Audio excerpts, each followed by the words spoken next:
ওই আল্লামা কুতুবউদ্দিন বখতিয়ার কাকি রহমাতুল্লাহ আলাইহি বুড়া হয়ে গেলেন, ইন্তেকাল হয়ে যাবেন। ইন্তেকালের আগ মুহূর্তে খাদেমকে ডেকে বলেন, ও খাদেম, পরকালের পাড়ি জমানোর জন্য আমি রেডি হয়ে যাচ্ছি, সময় বেশি আর বাকি নাই, তবে দুটো ওসিয়ত করে যাই, যথাযথ পালন করবি। এক নাম্বার, ইন্তেকাল হওয়া মাত্র দেরি না করে জানাজা পড়ায় দাফন করে দিবি, কারণ রাহমাতুল লিল আলামিনের নিয়ম হলো মাইয়িতের উপরে রাখবা না, তাড়াতাড়ি দাফন করো, যত দেরি করবা ততই মাইয়িতের কষ্ট হবে। বাবাই মারা গেছে, সুইডেন থেকে ছেলে না আসলে জানাজা হবে না রে, বরফ মেডিসিন দিয়ে এটারে বাক্সা আটকায় রাখ। কি হবে? ছেলে আইসা একটা চিৎকার দিলে বাবায় সালাম দিবে, হ্যাঁ না চোখ মুছাই দিবে? এরে মানুষ কেমনে বুঝাই রে ভাই? কেন আলেমদের কথা বুঝতে তোমাদের কষ্ট হয়? আমার নবীর কথাগুলো তোমার কেন মজা লাগে না রে ভাই? নবীর কথার উপরে তুমি অতি চালাক হয় কেন তোমার যুক্তিটারে খাটাইতে চাও? আমার নবী বলছেন মাইয়িতের তাড়াতাড়ি দাফন করে দে, ছেলে আসুক 2 দিন পর আপত্তি নাই, উপস্থিত জনতা নিয়ে জানাজা পড়ায় দাফন করো। ছেলে আইসা বাবার লাশটা জোরে চিৎকার না করে যদি জায়নামাজ বিছায় মাওলার কাছে চিৎকার দেয়, বাবার কবরের আযাব মাফ।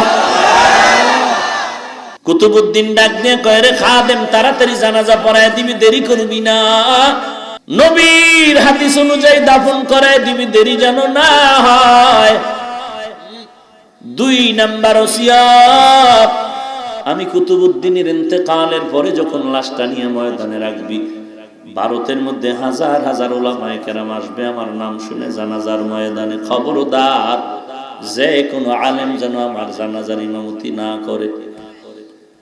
আমি কুতুবউদ্দিনের মাইয়িতটা দেহটারে রেখে একটা এলান করবি, আমার কুতুবউদ্দিন শায়েখ আমাদেরকে ওসিয়ত করে গেছেন 2টা। 1 নম্বরে জানাজা পড়ায় তাড়াতাড়ি দাফন করো। 2 নাম্বার, জানাজা আলেমরা সবাই পড়ানোর যোগ্যতা আছে, তবে আমার জানাজা ওই আলেম পড়াবে যার মধ্যে কমপক্ষে 4টা গুণ পাওয়া যাবে। কয়টা গুণ? ওই 4 গুণের কথা বলবা, কোন আলেমের নাম বলার দরকার নেই। 4 গুণ আলেম থাকলে জানাজা পড়ায় দিবে, যদি না থাকে আমার লাশ ওখানে পচে যাক, আমার জানাজা যেন না পড়ানো হয়। আল্লাহর ওলি কুতুবউদ্দিন বখতিয়ার কাকির ইন্তেকাল হয়ে গেল, মাঠের মধ্যে লাশ হাজির, হাজার হাজার হিন্দুস্তানের উলামায়ে কেরাম হাজির হয়ে গেল। খাদেম চিল্লায় কয়, কে আছো? আল্লাহর ওলির জানাজা পড়ে তাড়াতাড়ি দাফনের ব্যবস্থা করে দাও, তবে সব আলেমরা যেন জানাজার ইমাম না হয়। কুতুবউদ্দিনের আওয়াজ, যে আলেম তার জানাজার ইমামতি করবে তার মধ্যে কমপক্ষে 4টা গুণ থাকতে হবে। 1 নাম্বার গুণ হলো আসরের 4 রাকাত ফরজ নামাজের আগে আরো 4 রাকাত সুন্নত নামাজ আছে, যেটা পড়লে সওয়াব, না পড়লে গুনাহ নাই। এই যে 4 রাকাত ফরজের আগে 4 রাকাত সুন্নত জীবনে যার ছুটে নাই, এই হলো তার 1 নাম্বার গুণ লাগবে। 1 নাম্বার গুণ, জীবনে আসরের 4 রাকাত ফরজ নামাজের আগে 4 রাকাত সুন্নত নামাজ জীবনে ছাড়ে নাই। তার মানে কি? ওই সুন্নত রাখছে, ফরজ পড়ে নাই। আপনারা তো এটাই বুঝবেন তাড়াতাড়ি।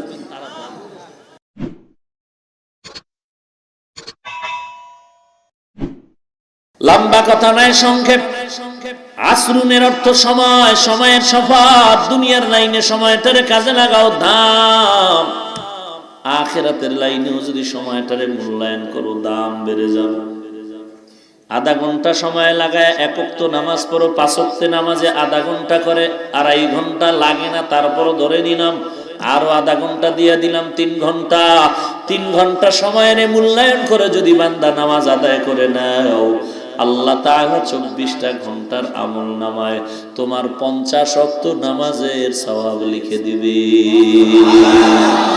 মকুন সুসতি নামাজে পানজেগানা ফাওয়াইনুল লিল মুসাল্লিন আল্লাযিনা মুমিনারা ইনামাজ ইমদাদ দা ইস্তাঈনু আয়াতে কুরআবাখা আয়াতে কদ আফলাহারা ইয়াদিকুন গাউর কুন্দর মানিয়াজদিল সাদিকুন।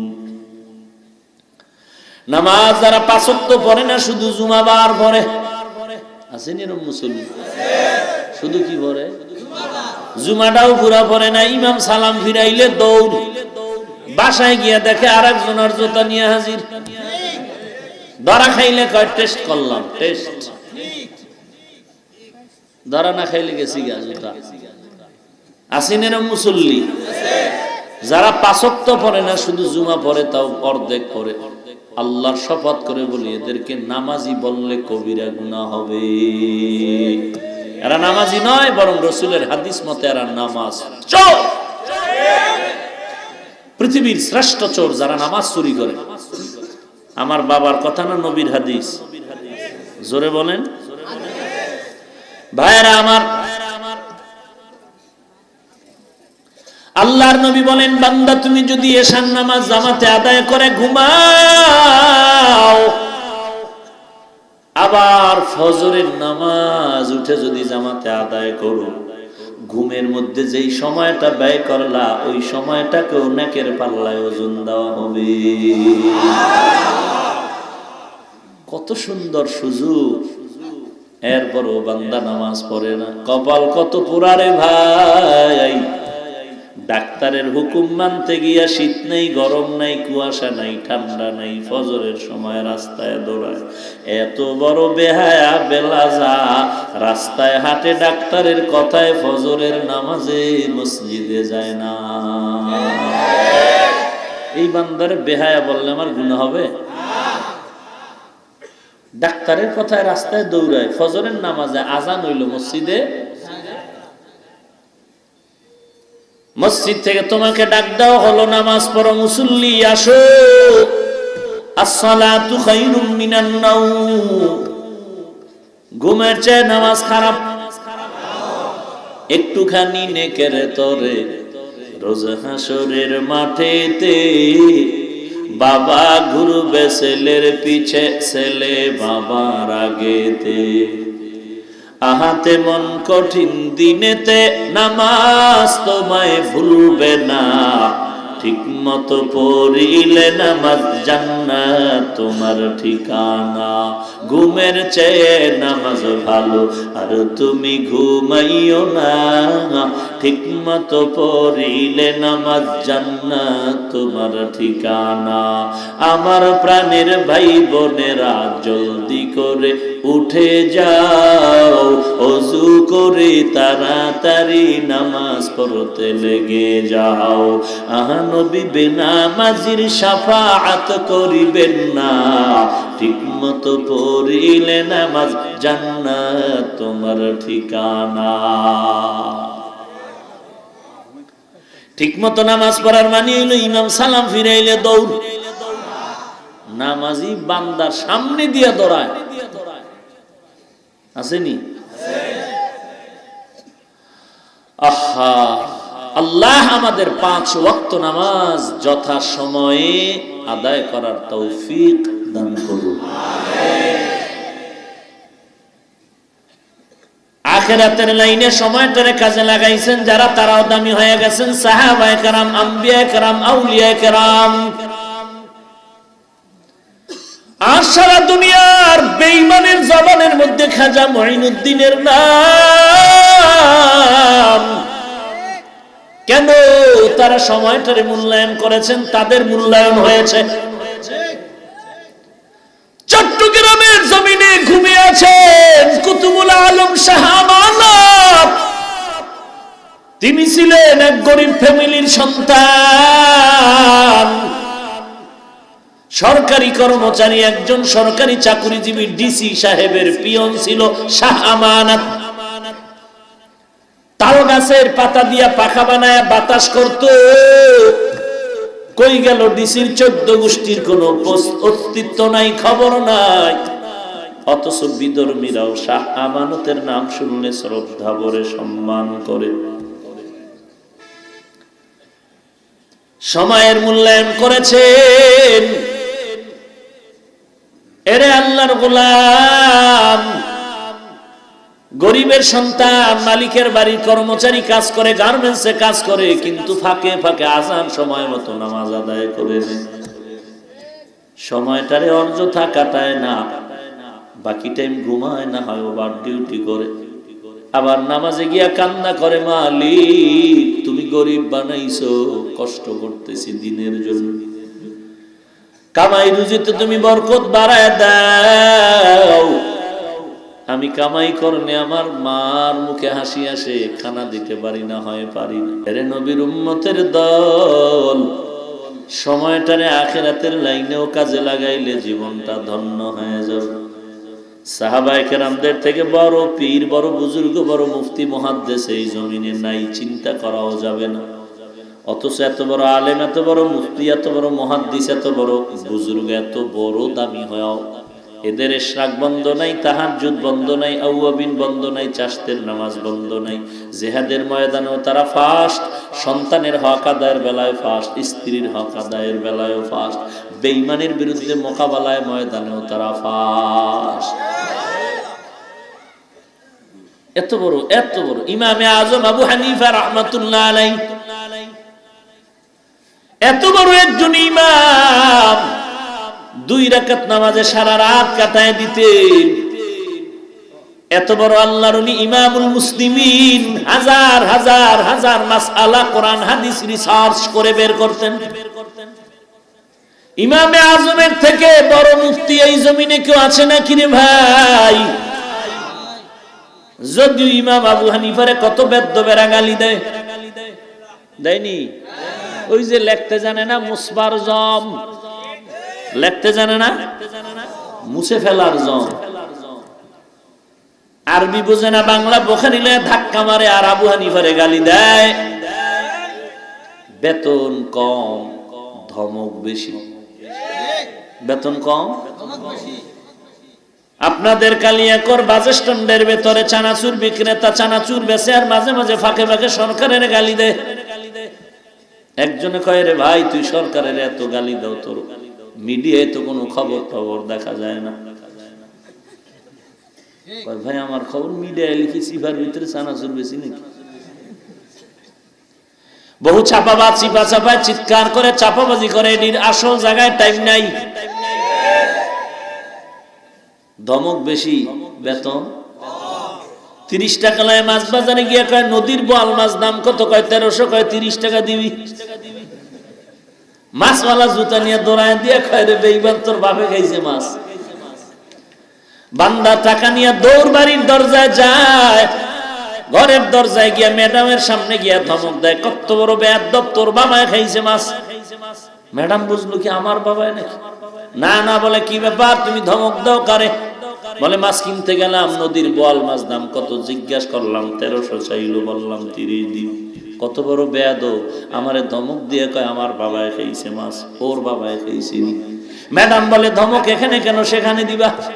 কথা কম, ওখানে যদি ধমক দিতাম জুতার বাড়ির ঠেলায় বিসমিল্লাহ ছাড়া চামড়াটা তুইলা ফলাইছে। এরে নবীর উম্মতের দল,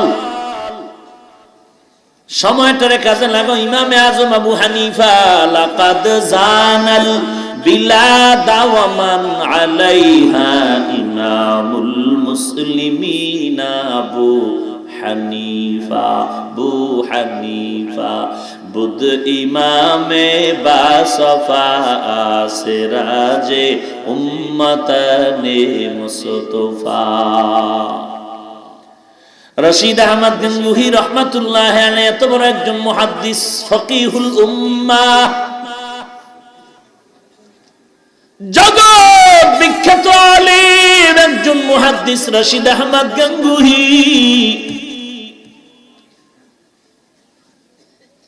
এত বড় আলেম ছিলেন, অথচ তার 22 বছরের মধ্যে একবারও তাকবীরে উলা ছুটে নাই। সময়টারে মূল্যায়ন করেছেন। ওয়াল আসর, সময়ের শপথ, সময়টারে কাজে লাগাও রে ভাই, অযথা সময় কাটায় না। এখনো কিন্তু বহু গরিব সন্তান আছে, বাবায় টাকা নাই, কষ্ট করে মায়ে পড়াইছে। ওই ছেলেটা দেখি মাঝে মাঝে এসে দেখা করে, হুজুর কলেজে ক্লাস করি, ফাঁকে ফাঁকে টিউশনি করি, আবার অন্য কোনো চাকরির জব করি, সময়টা নষ্ট করে লাভ নাই। আমার মা কত কষ্ট করে করে মানুষের বাড়ি কাজ করে করে টাকা দিয়ে আমারে পড়াইছে, আমার মায়ের মুখে আমি একটু হাসি ফুটাইতে পারি না, আমার কলিজা মাথা নষ্ট, ঘুম নেই। সময়টারে কাজে লাগায় আমি এখন টিউশনি করে যা পাই, আমি চেষ্টা করি আমার মায়ের মুখে হাসি ফুটানোর জন্য আমি কিছু কিনে দেই, কাপড় দেই, ঈদের বাজার দেই। ওয়াল আসর, আসর মানে সময়, সময়ের শপথ। লম্বা আলোচনা নয়, আসরের এক অর্থ বললাম সময়, দ্বিতীয় আর এক অর্থর দিকে যাব নাকি? আসরের আর এক অর্থ হলো আসরের নামাজ। হাফিজু আলা সালাওয়াত ওয়াস সালাতিল বুসতা, তোমরা সব নামাজের হেফাজত করো, বিশেষ করে মধ্যবর্তী নামাজের হেফাজত করো। মধ্যবর্তী নামাজ কোনটা? বলে আসরের নামাজ। বলে কেমনে মধ্যবর্তী নামাজ? বলে এর আগে 2 ওয়াক্ত ফজর জোহর আর পরে 2 ওয়াক্ত মাগরিব এশা, মাঝখানে মধ্যম। ঠিক নেই? মধ্যম নামাজের হেফাজত করো, এক অর্থ মধ্যমের, আর এক অর্থ হলো রাত আর দিনের মাঝখানের নামাজ আসরের নামাজ। দিনের অংশ শেষ হয়ে আর রাতের অংশ শুরু হয়ে গেল। কয় নামাজটার হেফাজত করব কেন? বলে এই সময় দিনের ডিউটি করনেওয়ালা ফেরেশতারা বিদায় নেয়, রাতের ডিউটি করনেওয়ালা ফেরেশতারা ডিউটি শুরু করে। কালিয়াকৈর থানার পুরান ওসি সাহেবের উপরে নোটিশ জারি হয়ে গেল, আপনি তাড়াতাড়ি বদলি বান্দরবন যাবেন ঘুমাইতে। নতুন ওসি আসবে, 15 দিনে বুঝায় টুজায় দিয়ে দেন সবকিছু। নতুন ওসি সাহেব বলে, ভাইজান এই এলাকার কি হালাত? পুরান ওসি সাহেব ডায়েরির মধ্যে লিখে দেয় 1, 2, 3 থেকে 10 পর্যন্ত 10টা ভাগ্যবান ব্যক্তির নাম লিখে দিলাম, যোগাযোগ ঠিক রাখবেন, ঘুমের ঘরে হাদিয়া জায়গায় এসে হাজির হয়ে যাবে। নিরপেক্ষ যদি কোনো তদন্ত চান, কালিয়াকৈর থানার কেন্দ্রীয় মসজিদের খতিব সাহেবের সাথে যোগাযোগ রাখবেন, তথ্য পেয়ে যাবেন, নিরপেক্ষ তথ্য, আল্লাহ বক্তব্য। পুরান ওসি যেই রিপোর্ট দিল, নতুন ওসি সাহেব ওই ডায়েরির রিপোর্টগুলোকে যথেষ্ট পরিমাণে মূল্যায়ন করে বিদায় বেলা ফেরেশতারা যখন যায়, ডাক দিয়া কয়, আসরের নামাজে যেই বান্দাগুলো দাঁড়ানো আছে আমাদের দিলের সাক্ষী, এরা সবাই ভালো মানুষ, আমরা রিপোর্ট লিখে দিলাম, তোমরাও রিপোর্ট লিখে দিও, এরাও রাতের জন্য ভালো মানুষ। আসরের নামাজের শপথ, আসরের নামাজের বড় দাম। কেমন দাম? দিল্লি শহর, ভারতের রাজধানীতে দাঁড়ানো আছে কুতুব মিনার, আসেনি? কার নামে সেই কুতুব মিনার? ওই দাঁড়ানো কে? সে কুতুবুল আলম। ওই বান্দা কার নামে কুতুব মিনার? হিন্দুদের শহরে দাঁড়ানো ওই বান্দা আপনার আমার মতো কোন চাপাবাজ মোল্লা না, ওই বান্দা হলো জগৎ বিখ্যাত কুতুবুল আলম আল্লামা কুতুবউদ্দিন বখতিয়ার কাকি রহমাতুল্লাহ। কত বড় আল্লাহ একটু বলবো নাকি? যার নামে কুতুব মিনার, হিন্দুদের শহর, রাজধানী দিল্লি শহরে দাঁড়িয়ে আছে কুতুব মিনার। ওই আল্লামা কুতুবউদ্দিন বখতিয়ার কাকি রহমাতুল্লাহ আলাইহি বুড়া হয়ে গেলেন, ইন্তেকাল হয়ে যাবেন। ইন্তেকালের আগ মুহূর্তে খাদেমকে ডেকে বলেন, ও খাদেম, পরকালের পাড়ি জমানোর জন্য আমি রেডি হয়ে যাচ্ছি, সময় বেশি আর বাকি নাই, তবে দুটো ওসিয়ত করে যাই, যথাযথ পালন করবি। 1 নাম্বার, ইন্তেকাল হওয়া মাত্র দেরি না করে জানাজা পড়ায় দাফন করে দিবি, কারণ রাহমাতুল লিল আলামিনের নিয়ম হলো মাইয়িতের উপরে রাখবা না, তাড়াতাড়ি দাফন করো, যত দেরি করবা ততই মাইয়িতের কষ্ট হবে। বাবায় মারা গেছে, সুইডেন থেকে ছেলে না আসলে জানাজা হবে না রে, বরফ মেডিসিন দিয়ে এটারে বাক্সা আটকায় রাখ। কি হবে? ছেলে আইসে একটা চিৎকার দিলে বাবায় সালাম দিবে, হ্যাঁ না চোখ মুছাই দিবে? এরে মানুষ কেমনে বুঝাই রে ভাই? কেন আলেমদের কথা বুঝতে তোমাদের কষ্ট হয়? আমার নবীর কথাগুলো তোমার কেন মজা লাগে না রে ভাই? নবীর কথার উপরে তুমি অতি চালাক হয়ে কেন তোমার যুক্তিটারে খাটাইতে চাও? আমার নবী বলছেন মাইয়াটারে তাড়াতাড়ি দাফন করে দে, ছেলে আসুক 2 দিন পর আপত্তি নাই, উপস্থিত জনতা নিয়ে জানাজা পড়ায় দাফন করো। ছেলে আইসা বাবার লাশটা জোরে চিৎকার না করে যদি জায়নামাজ বিছায় মাওলার কাছে চিৎকার দেয়, বাবার কবরের আযাব মাফ। বুঝলি কি কপাল লইয়া কসু? বাবার নামে দোয়া পড়ায়, দোয়া ইসলে সব 13টা গরু 14টা মহিষ জবাই দিছে। বাবার নামে দোয়া হবে, 13টা গেট লাগাইছে, আসো বাবারে জান্নাতুল ফেরদাউসে না ঢুকে আজকে খানা দেওয়া হবে না। 13টা মহিষ আর 14টা গরু জবাই করে কি করলি? যত মানুষের খাওয়াইলি অধিকাংশ বেনামাজিরা খেয়ে গেল। জান্নাতুল ফেরদাউস পাইয়া লাইছে না?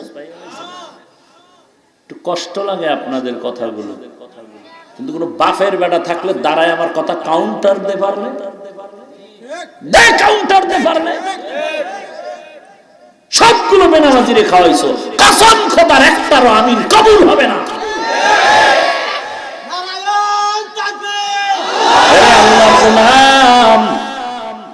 এই টাকাগুলো যদি কত বান্দা আছে গুলিস্তানে ডাস্টবিনে পড়ে আছে, একটা শীতের পোশাক নাই, কম্বল নাই, ল্যাপ নাই, ঘুমাইতে পারে না।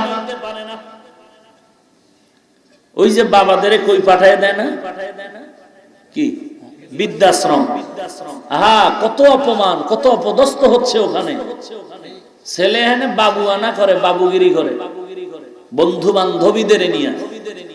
আহা কি বলবো, সব কথা বলতেও পারি না, কোন দিক দিয়ে আবার আগুন জ্বললে উঠে। ভাইরা আমার, কত মাদ্রাসার গরিব এতিম অসহায় ছাত্র 24টা ঘন্টা আল্লাহর কোরআন পড়ে, নবীর হাদিস পড়ে, তাহাজ্জুদ পড়ে, কান্নার আওয়াজ। অধিকাংশ গরিব ছাত্র মাদ্রাসায় দেখি একটা কম্বল নাই, শীতের মধ্যে কত কষ্ট পায়, একটা মশারিও টানাইতে পারে না, টাকা নেই। কত ঈদের দিন চলে যায়, একটা নতুন জামা কাপড় পরতে পারে না। তুমি যদি বান্দাই কোরআনওয়ালা সন্তানগুলোরে কিছু দিতা, ওরা ভোর রাত্রে একটু দোয়া করতো, তোমার কপাল খুলে যাইতো, কবরের আযাব মাফ হয়ে যেত। কুতুবউদ্দিন ডাক দিয়ে কয়, রে খাদেম তাড়াতাড়ি জানাজা পড়ায় দিবি, দেরি করবি না। নবীর হাদিস অনুযায়ী দাফন করায় দিবি, দেরি যেন না হয়। 2 নাম্বার ওসিয়ত, আমি কুতুবউদ্দিনের ইন্তেকালের পরে যখন লাশটা নিয়ে ময়দানে রাখবি, ভারতের মধ্যে হাজার হাজার উলামায়ে কেরাম আসবে আমার নাম শুনে জানাজার ময়দানে। খবরদার যে কোনো আলেম যেন আমার জানাজার ইমামতি না করে।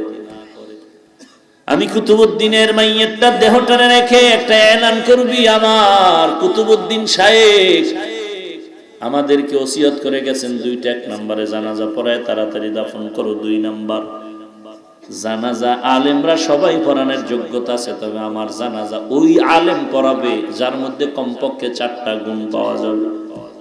কয়টা গুণ?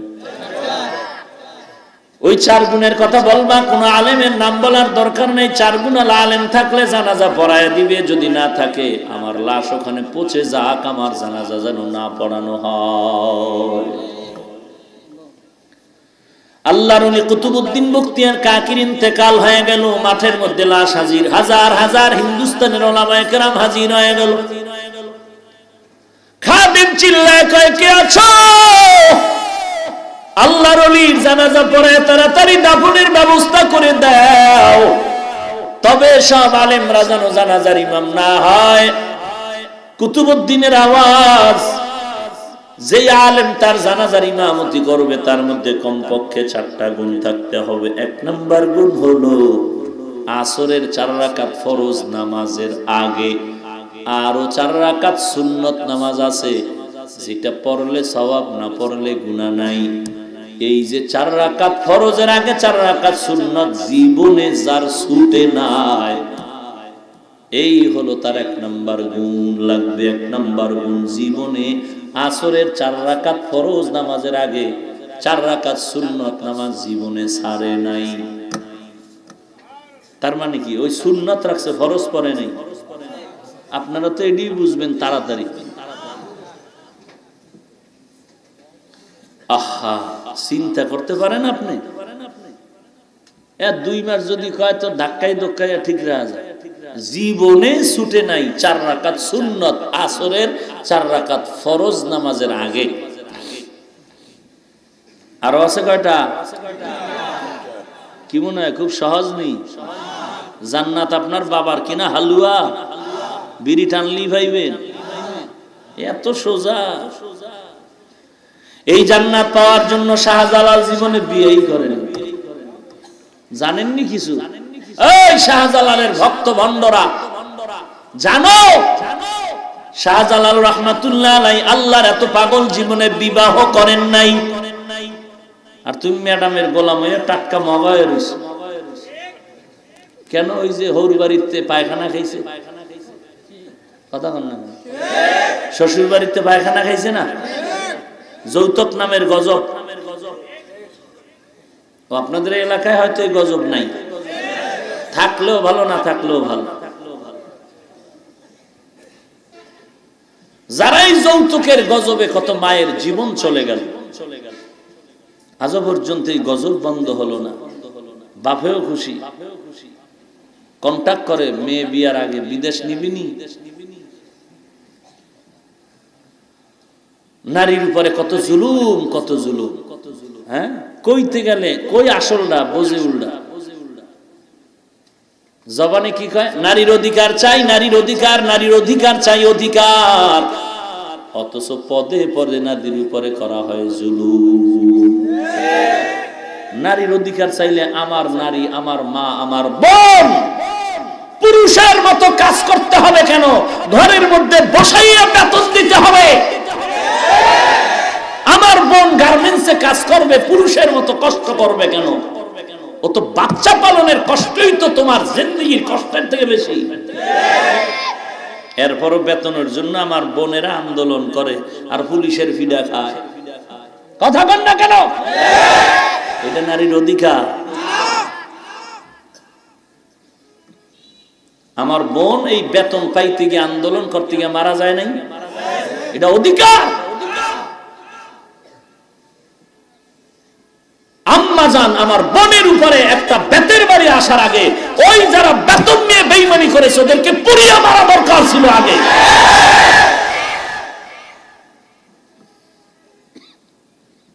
এরপরে কত ইজ্জত নষ্ট হচ্ছে আমার বোনের রাস্তাঘাটে। তার মানে কি? একটা গরুর যেমন দাম নাই, আমার মা জাতির তেমন দাম নাই বুঝাইতে চায়।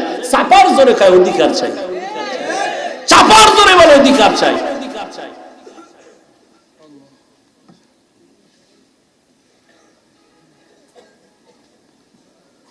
আল্লাহ আমাদের হেদায়েত দান করুন।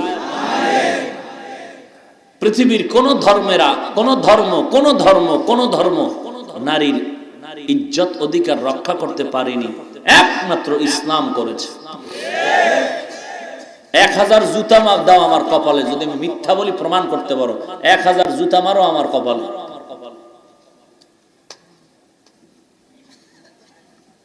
ইসলাম ছাড়া নারীর অধিকার পৃথিবীতে কেউ দিতে পারেনি। চ্যালেঞ্জ, জুতা নিয়ে আসো আমার সামনে। হিন্দু ধর্মে নারীকে ঠকাইছে, বৌদ্ধ ধর্মে নারীর উপরে জুলুম, ইহুদি ধর্মে নারীর উপরে জুলুম, খ্রিস্ট ধর্মে বর্তমান নারীর উপরে জুলুম। ইসলাম ধর্মে একমাত্র নারীর ইজ্জত, একমাত্র নারীর সম্মান অধিকার ইসলাম রক্ষা করেছে। মেয়ে মেয়েটা বিয়ার আগ পর্যন্ত বাবায় খাওন পরন দিবা, মেয়েটার যেন শরীরের উপরে কোনো কষ্ট না হয়, চাপ না আসে, মেয়েটার উপরে কোনো টেনশন না পড়ে। স্বামীর ঘরে যখন যাবে, স্বামী আমার মায়ের উপরে তুমি কষ্ট দিও না, কোনো প্রেশানি দিও না। বাচ্চা আসবে, এই বাচ্চাটা যেন তোমার ভবিষ্যৎকে জমায়ে ধরে রাখবে। আম্মা জানের মধ্যে টেনশন দিলে ওই বাচ্চার উপরে টেনশনের অ্যাকশন শুরু হবে। আম্মা জানের শরীরটা যদি নষ্ট হয়, তোমার জীবনের বাচ্চাটার উপর, শরীরের উপরে আঘাত হয়ে যাবে। আমার আম্মা জানকে টেনশন মুক্ত রাখতে হবে।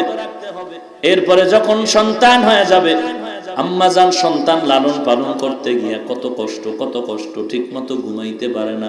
যাদের ঘরে বাচ্চা আছে তারা বুঝতেছেন, আপনার স্ত্রী বাচ্চা নিয়ে কত কষ্ট করতেছে, রাতের ঘুম নাই, একটা রাত্র ঘুমাইতে পারে না।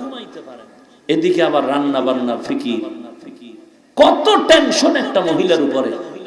আপনি মিয়া 2 মিনিট আগুনের সামনে দাঁড়ায় থাকতে পারেন না, আর 1.5-2 ঘন্টা 3 ঘন্টা আগুনের পেছনে শুধু আপনার মহব্বতে খেদমত করতেছে।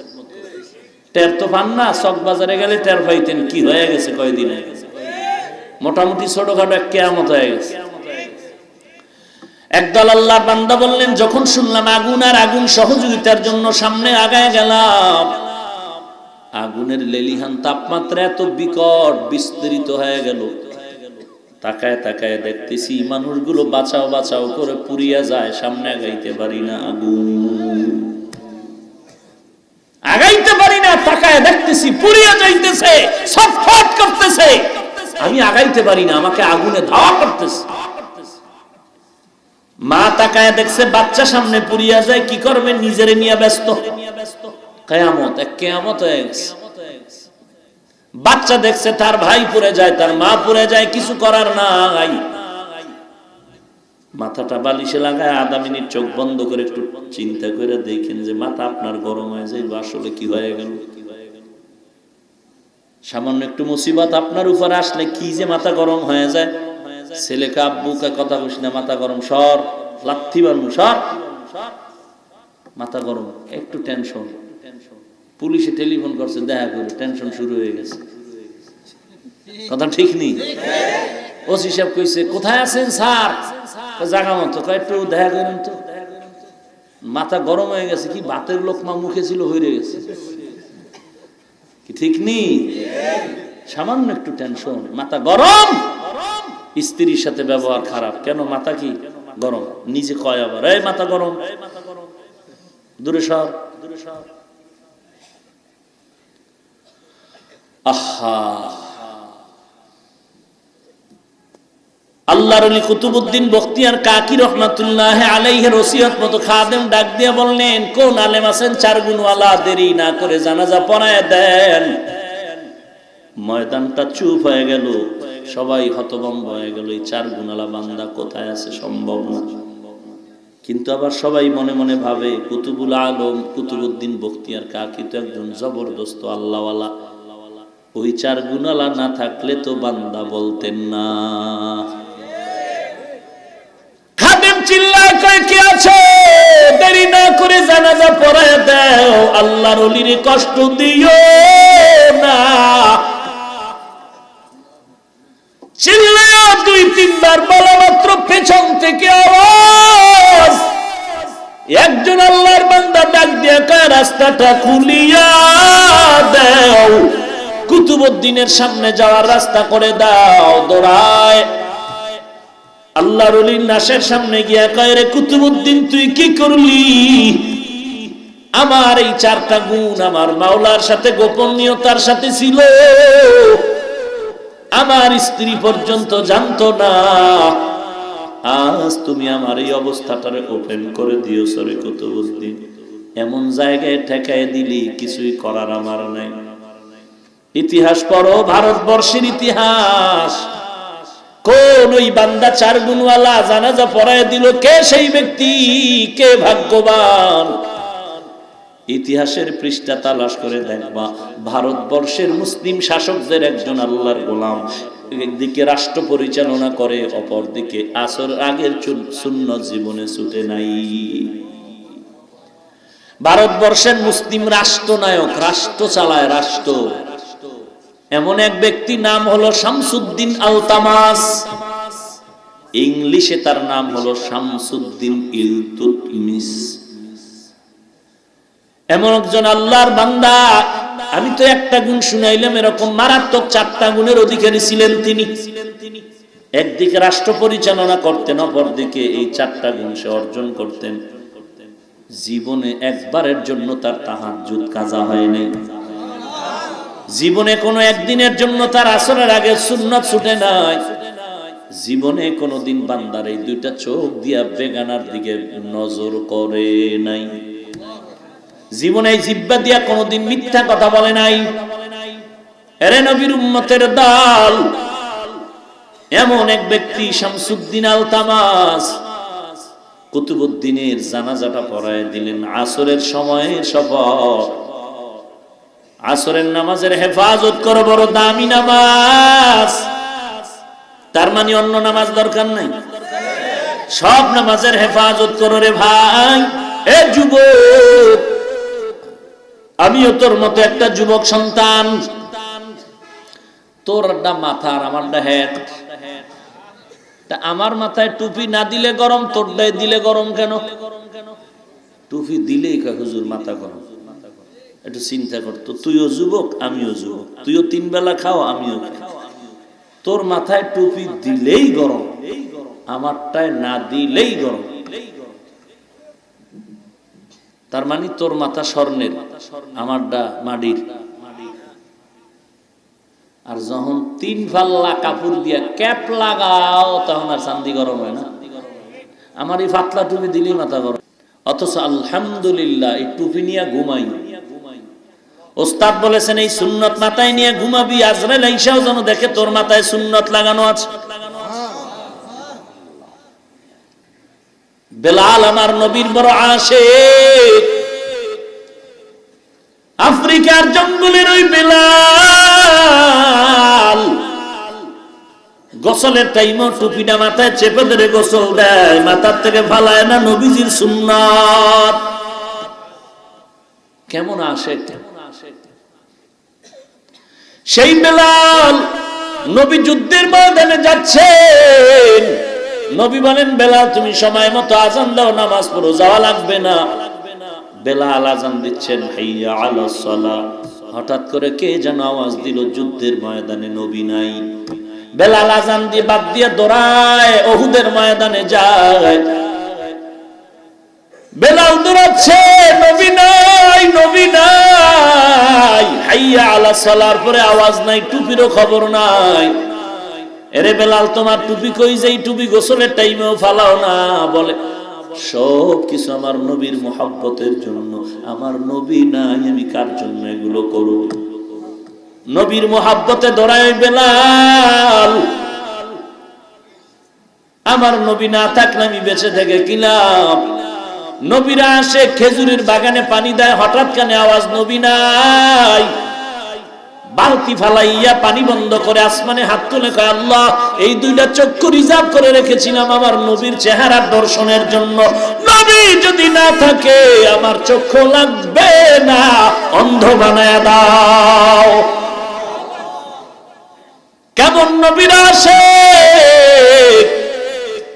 তোমার মাথায় ডুবি দিলে মাথায় কষ্ট, মাথা গরম হয়ে যায়। অথচ এই শীতের মধ্যে ফজরের নামাজে ঠান্ডা পানি দিয়া অজু বানাইয়া নামাজ পড়তে কতই যে কষ্ট, বলার কোনো ভাষা নাই। খোদার কসম, এরপর নামাজ বাদ দেই না। টুপি মাথায় দিয়া কত গালি শুনছি, এরপর টুপি ভালাই না। কওমি মাদ্রাসায় পড়লে কত চাপ আর গালি, এরপর মাদ্রাসা বন্ধ করি নাই। লম্বা জামা ছাড়লাম না। কত কষ্ট করে নামাজ পড়ি, পর্দা করি, হালাল খাই। জীবনে কষ্ট করতেছি, ঘরের চুলে আগুন নাই। এরপরও আমি হাফিজুর রহমানের মা বাবা কত কষ্ট করে লেখাপড়া শিখাইলেন। এই ওয়াজের জগতেও নাই মা। ঢাকার শহরে যখন আসছিলাম, একদিন ফজরের নামাজ পড়ে বের হয়ে গেলাম বাসার থেকে ঢাকার শহরে নাস্তা খাওয়ার জন্য। একটা হোটেলে ঢুকলাম, ঘরের পাশে, বাসার পাশে। হঠাৎ যখন পরাটার অর্ডার দিলাম, পরাটা যখন এনে সামনে দিল, পকেটে হাত দিয়ে দেখি একটা টাকা আমার পকেটে নেই, ঘরেও নেই। আল্লাহর কসম করে বলি, আমি তখন কি করব? বললাম ভাইজান আমি এখন পরাটা খাবো না, পেটের মধ্যে ব্যথা শুরু হয়ে গেছে, আল্লাহর রাস্তায় মাফ করে দেন। উদ্দেশ্য আমার পকেটে তো টাকা নাই, আমার চোখের পানি তখন পড়ে গেল। অথচ আল্লাহর কি শুকর, এই টুপি এই দাড়ি হাফিজুর রহমানের ব্যক্তি না, এলেম না, আমল না, মদিনার নবীর আকর্ষণ, মা বাবার দোয়ায় আজকে আল্লাহ হাফিজুর রহমানের মতো ওলামায়ে কেরাম যারা আছেন কোরআনওয়ালারা, এত টাকা এত সম্মান আল্লাহ দান করেছেন। আমার একার খানা আরো 30, 40, 50 হাজার লোকে খায়। 200-250 ছাত্র মাদ্রাসায় লেখাপড়া করে, 3টা বিল্ডিং ভাড়া নিয়ে চালাচ্ছে, 3 বেলা খানা, রুটিন করা খানা।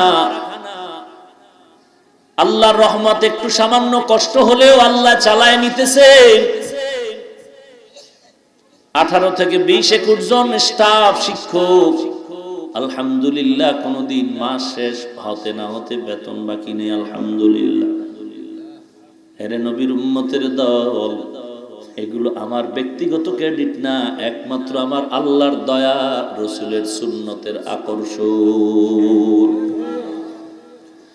এরে পর্দার আড়ালের মা, কত কষ্ট করে বয়ান শোনার জন্য কত দিক বিদিক থেকে আপনারা পায়ে হেঁটে গাড়ি ভাড়া করে আসছেন। আপনাদেরও কি একটু মনটা চায় না আপনার সন্তান একজন আলেম হয়ে যাবে? আপনি একজন আলেমের মা হয়ে কবরে যাবে, আপনার জানাজাটা আপনার সন্তান ইমাম হয়ে পড়াবে। যদি আম্মা জান অন্তরে চায়, তওবা করে নেন, আর জীবন অন্যায় করবেন না। গাছ ভালো হলে ফল ভালো চাইলে গাছ ভালো হতে হবে, সন্তান ভালো চাইলে মা বাবাকে ভালো হতে হবে। এরে যুবক, আল্লাহর গোলাম, আমার মতো হতে তোমাকে বলি না। দেখো তোমার ডানে বামে কত যুবক স্কুলে পড়ে নামাজ ছাড়ে না, তুমি কেন পারো না বলো? তোমার মতোই যুবক RAB, army, police, BDR, doctor, professor, engineer, OC, DC, SP, IG এক ওয়াক্ত নামাজ বাদ দেয় না, বলো তুমি পারো না কেন? তোমার মতো যুবক কোটি টাকার ব্যবসা করে 1 টাকাও হারাম খায় না, বলো তুমি পারো না কেন? তোমার মতো যুবক ড্রাইভারি করে, আজান হলে নামাজে দাঁড়ায় যায়, বলো তুমি পারো না কেন? তোমার মতো যুবক কৃষি কাজ করে নামাজ বাদ দেয় না, শ্রমিকের কাজ করে নামাজ ছাড়ে না, তুমি কেন পারবা না? ফাইনাল জবাব, তোমার কপালে হেদায়েত নেই, কপাল পড়ে গেছে। কয়দিন আর এই বাহাদুরি করবি আর মাস্তানি করবি? চোখ দুইটা কইটা একটু তাকায় দেখ, পত্রিকার মধ্যে প্রত্যেকটা দিন যুবকের লাশের খবর, যুবকের লাশ, যুবকের লাশ। বাসের নিচে যুবকের লাশ, পানির মধ্যে যুবকের লাশ, ঘুমের বিছানায় যুবকের লাশ। কয়দিন আর বাহাদুরি করবারে যুবক ভাই? কেউ যদি দিল খুলে বলতা, হুজুর পাও দুইটা আগায় দিলাম, যদি আমার পাও দুইটা বোঝান, আমি বুঝবো, নামাজ ছাড়বো না। আল্লাহর কসম, আমার রুমালটা দিয়ে তোর পাও মোছায় দিয়া বলতাম, তুই নামাজ পড়, আমার জীবন সার্থক। এরে যুবক, আল্লাহর গোলাম, তওবা করে নাও। আল্লাহ কিন্তু এখনো দরজা বন্ধ করে না, প্রতিদিন প্রথম আসমানে এসে ডাকেন, দরজা খোলা, তওবা কর। আজকে তোর মতো যদি আমি চুলগুলো তেরা বাঁকা কইরা রাইখা শার্ট প্যান্টটাই লাগায় চলতাম, আমাকে কোনো বান্দা বাধা দেওয়ার কোনো শক্তি ছিল না। আমি যদি তোর মতো পার্কে পার্কে ঘুরতাম, মাস্তানি করতাম, কেউ বাধা দিত না। কিন্তু না, কেন এত কষ্ট করে জীবন চালাই? একমাত্র কারণ, গুনাহগারের জন্য জাহান্নাম কবরে রেডি, সহ্য করতে পারো? সূর্যের আলো সহ্য করতে পারি না, জাহান্নামের আগুন কিভাবে সহ্য করব রে ভাই? অনুরোধ করে বলি, তওবা করে নাও, দুনিয়াটা কিছুই না। অন্তরকে জিজ্ঞাসা করো, আল্লাহর কোরআন সত্য কিনা? যদি বলো হ্যাঁ সত্য, তো কোরআনের মধ্যে জান্নাতেরও বয়ান আছে, জাহান্নামেরও বয়ান আছে। এই বয়ানও সত্য। কার জন্য জাহান্নাম? আল্লাহ বলেন, ইন্নাল আবরারা লাফি নাঈম ওয়া ইন্নাল ফুজ্জারা লাফি জাহিম। নেক আমলওয়ালার জন্য জান্নাত, গুনাহগারের জন্য জাহান্নাম। অতএব তুমি যদি গুনাহ করিয়া থাকো, তোমার জন্য জাহান্নাম। তুমি কে? তোমার থেকে বড় বড় বড় বড় বুজুর্গ, তাদের থেকে বড় যারা সাহাবায়ে কেরাম, জান্নাতের টিকিট হাতে পেয়েও 10 জন সাহাবা মৃত্যু পর্যন্ত কান্না কান্না কান্না করে জীবন কাটায় দিলেন। একটাই তাদের কারণ, কবরে একা কেমনে থাকবো? ওই কবরে গুনাহগারের জন্য দুপার্শ্বের মাটির চাপ, একটা নয়, দুটা নয়, 70 থেকে 99টা সাপ। রাহমাতুল লিল আলামিন বলেন জাহান্নামের দরজা খুলে যাও। ও বান্দা তওবা করে নাও, আল্লাহর কাছে মাথাটা নত করে বলো, আল্লাহ এই ময়দানে আমার মতো গুনাহগার কেউ নাই, আমার মাও জানে না, আমার ভাইও জানে না, তুমি জানো আমি কত বড় খারাপ। আমি নিজে তাকায় দেখলাম গুনার কারণে আমার হাত না পাক, চোখ না পাক, জিহ্বা না পাক, অন্তর না পাক, পাও না পাক। এত অন্যায় যদি আমার ভাই করতো আমি তাড়ায় দিতাম, ছেলে করলে তাড়ায় দিতাম, কিন্তু আল্লাহর সাথে এত অন্যায় করার পরে আল্লাহ একবারও পানি বন্ধ করেন নাই, বাতাস বন্ধ করেন নাই, বরং আল্লাহ বারবার ডাকে তওবা কর, জীবনের সব গুনাহ মাফ করে দিব। অতএব আল্লাহ হেদায়েতের মালিক, কপালে যদি হেদায়েত থাকে, তওবার নিয়ত থাকে, আল্লাহর মহব্বতে তওবার নিয়তে খাঁটি নিয়ত থাকলে দুটো হাত আল্লাহকে দেখায় দাও। আয় আল্লাহ সবার হাত কবুল করে নেন, তওবা কবুল করে নেন, গুনাহমুক্ত জিন্দেগি দান করেন, সুন্নতের আমলওয়ালা জিন্দেগি দান করেন আল্লাহ। আয় আল্লাহ গুনাহের প্রতি ঘৃণা জমায়ে দেন আল্লাহ। আয় আল্লাহ শয়তানের ধোঁকা থেকে আমাদেরকে হেফাজত করেন, বেশি বেশি নেক আমল করার তৌফিক দান করেন, আমিন।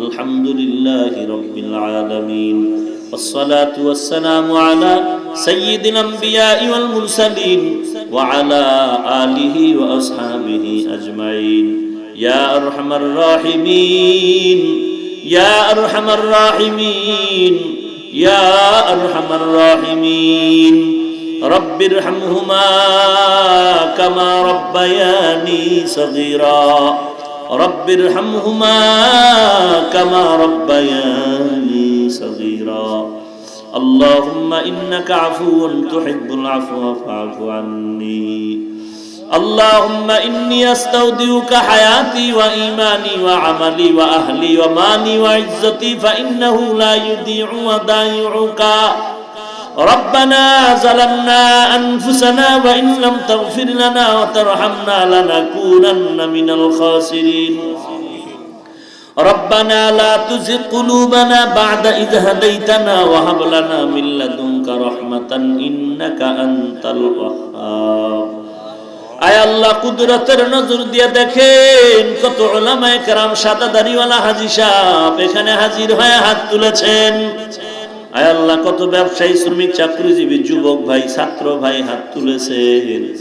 আয় আল্লাহ পর্দার আড়ালের কত মা বোনেরা হাত তুলেছেন।